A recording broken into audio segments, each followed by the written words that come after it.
आज के वीडियो में हम देखेंगे कि क्लॉक क्या होता है, क्योंकि हमें सीक्वेंशियल सर्किट्स के अंदर क्लॉक सिग्नल को यूज करना है। तो इसको स्टडी करना हमारे लिए बहुत ही जरूरी है कि क्लॉक सिग्नल क्या है। तो सबसे पहले हम देख लेते हैं कि जो क्लॉक है, clock is nothing but A signal. ये एक सिग्नल ही है, ठीक है।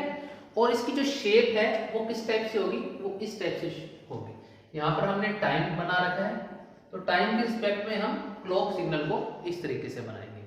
तो ये सिग्नल हमारा कैसे होगा, सबसे पहले ये 0 होगा, फिर उसके बाद 1 हो जाएगा, फिर कुछ टाइम के बाद 0, फिर 1, फिर 0, 1, 0। तो इस टाइप से ये सिग्नल आपका चलता रहता है, 0, 1, 0, 1।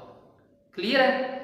और जो 0 का टाइम है और 1 का टाइम है, ये दोनों टाइम इक्वल रहेंगे। जितने टाइम के लिए 1 रहेगा उतने टाइम के लिए ये 0 रहेगा, ठीक है।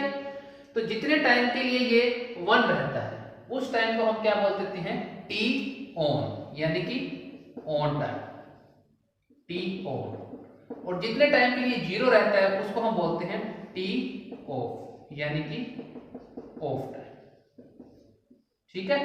तो अभी हम सिर्फ ये समझ रहे हैं कि क्लॉक सिग्नल क्या है, फिर हम ये देखेंगे इसकी जरूरत क्यों पड़ती है हमें क्लॉक सिग्नल की। तो ये टी ऑन और टी ऑफ टाइम हो जाएगा। तो इसका क्लॉक का जो कंप्लीट पीरियड रहेगा वो क्या रहेगा, जितने टाइम में ये अपने आप को रिपीट करना स्टार्ट करे। तो ये इसका टाइम पीरियड रहेगा टी। यहां से हम स्टार्ट हुए, 1 गए, फिर यहां पर इसी पॉइंट पर हम पहुंच गए। क्लियर है। तो ये जो पूरा टाइम हो जाएगा ये इसका क्या हो जाएगा, टाइम पीरियड। तो टाइम पीरियड क्या होगा, T, it equal to T on plus T off. जितने टाइम के लिए ऑन रहा है यानी कि 1 रहा है, जितने टाइम के लिए ऑफ रहा है, इन दोनों का समीशन होगा जो होगा टाइम पीरियड, ठीक है। टाइम पीरियड आप लोगों ने पढ़ा हुआ है किसी भी सिग्नल के लिए, ठीक है।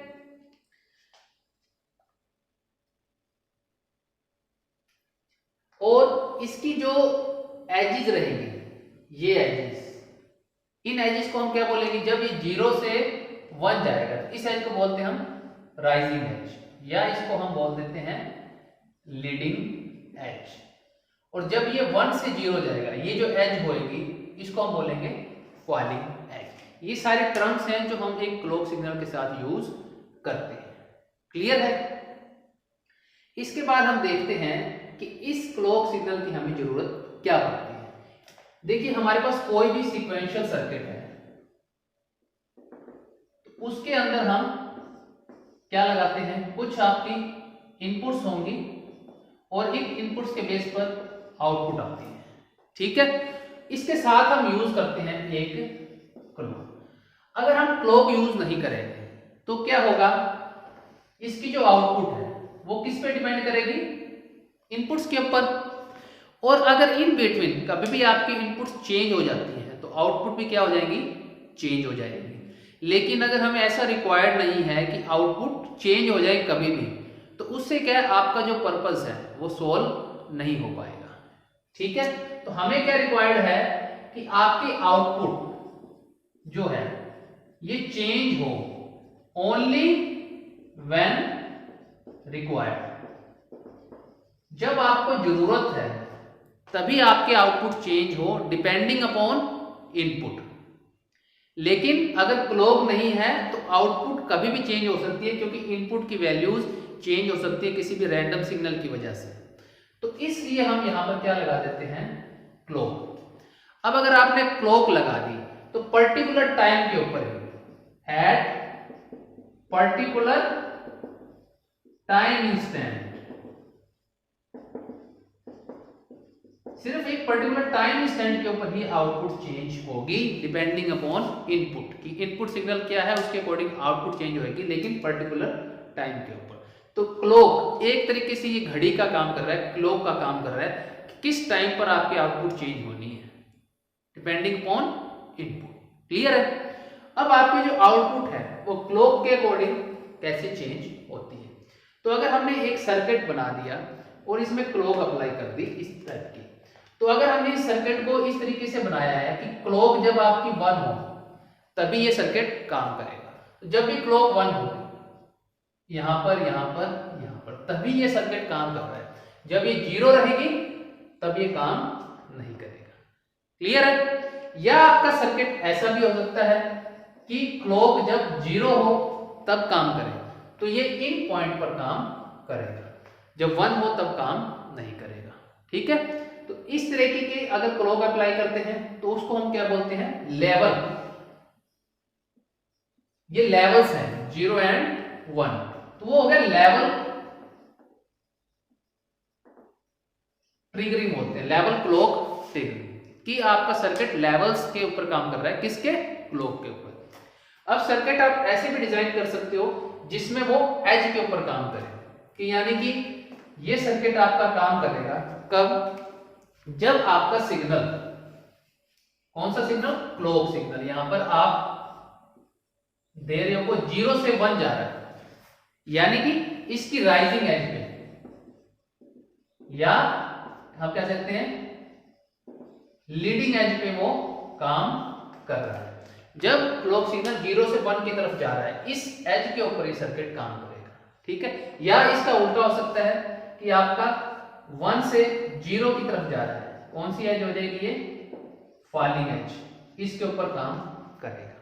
तो इस टाइप की जो ट्रिगरिंग होगी उसको हम क्या बोलते हैं? Edge triggering. ट्रिगरिंग का मीनिंग क्या है यहां पर? कि आप सर्किट को ऑन ऑफ कर रहे हो, चला रहे हो। ठीक है? अगर आपका क्लॉक सिग्नल नहीं है तो आउटपुट तो आ रही है डिपेंडिंग अपॉन इनपुट, लेकिन टाइम फिक्स नहीं। जब क्लॉक लगा दिया तो आप पर्टिकुलर टाइम पर उसको ऑपरेट कर रहे हो। और क्लॉक लगाने के बाद भी आप दो तरीके से ऑपरेट कर सकते हो। एक तो लेवल के अकॉर्डिंग, यानी कि 0 पे काम करना है या 1 पे काम करना है, और दूसरा किस पे काम कर सकते हो? एज के ऊपर, कि 1 से 0 वाली एज पे काम कर रहे हो, 0 से 1 वाली पे। तो दो एज ट्रिगरिंग होगी, rising edge triggering and falling edge triggering, या इसको पॉजिटिव एज ट्रिगरिंग या नेगेटिव एज ट्रिगरिंग भी हम बोलते हैं। ठीक है? इस तरीके से आपका ये क्लॉक सिग्नल रहेगा। क्लियर? अब क्लॉक सिग्नल में बात करते हैं हम ड्यूटी साइकिल कि ड्यूटी साइकिल क्या होता है। तो ड्यूटी साइकिल क्या होता है? T on upon total time. तो टी ऑन कितना है इसका? टी ऑन और टी ऑन ऑफ बराबर है ना, तो यहां अगर हम टी ऑन लिख दें और यहां लिख दें टी, तो टोटल टाइम टी कितना था? T on plus T of, और टी ऑन और टी ऑफ दोनों बराबर है, T on upon T on plus T of, और इन दोनों को हमने क्या ले रखा है? बराबर। तो ये 2 हो जाएंगे, 2 टाइम्स हो जाएगा, sorry T on upon 2 times T of, ये कैंसिल हो जाएगा, क्या बच जाएगा? 1/2। तो ड्यूटी साइकिल का कितना आ जाएगा? 1/2। और अगर परसेंटेज की बात करें तो क्या हो जाएगा? 1/2 इंटू 150%। ठीक है? तो ये जो आपकी क्लॉक है, इस क्लॉक के लिए जो ड्यूटी साइकिल रहता है वो कितना रहता है? 50%। 50% का मीनिंग क्या है? जितने टाइम के लिए ये ऑन रहेगी उतने टाइम के लिए ऑफ, यानी जितने टाइम के लिए 1 रहेगा उतने टाइम के लिए ऑफ रहेगा। तो ये क्लॉक का ड्यूटी साइकिल होता है। और अब हम बात करते हैं आज के टाइम की। हम जितने मोबाइल्स यूज कर रहे हैं, कंप्यूटर्स यूज कर रहे हैं, सब के सब क्लॉक के ऊपर काम करते हैं। जैसे मोबाइल फोन लेते हैं हम, तो वो ऐसे उनकी प्रोसेसर की फ्रीक्वेंसी होती है लाइक 2 गीगाहर्ट्ज। ठीक है? तो जितनी ज्यादा फ्रीक्वेंसी होगी उतनी फास्टली वो काम करेंगे। तो ये जो फ्रीक्वेंसी है ये कहां से आती है? तो F इज इक्वल टू क्या होता है? 1/t। इसका जो टाइम पीरियड है उसका इन्वर्स कर देंगे तो क्या आ जाएगा? उसकी फ्रीक्वेंसी। ठीक है? और फ्रीक्वेंसी जितनी ज्यादा फास्ट होगी उतनी फास्ट आपका कंप्यूटर या लैपटॉप या आपका मोबाइल वर्क करेगा। ठीक है? तो फ्रीक्वेंसी फास्ट होने का मतलब क्या है? फ्रीक्वेंसी अगर हाई चाहिए हमें तो टी क्या होना चाहिए?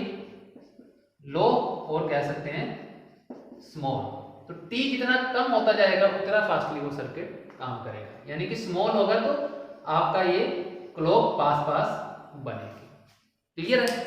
तो क्लॉक आपके हर सीक्वेंशियल सर्किट के अंदर यूज होगी। किसके लिए? टाइमिंग के लिए, कि किस टाइम पे उस सर्किट को काम करना है, किन पर्टिकुलर टाइम्स पे हम उसको ऑपरेट करवा सकते हैं। ठीक है? First point. दूसरा पॉइंट, जितनी क्लॉक फ्रीक्वेंसी फास्ट होगी उतना आपका सर्किट फास्ट ऑपरेट करेगा। क्लियर है? तो आज के लेक्चर में इतना ही। Thank you.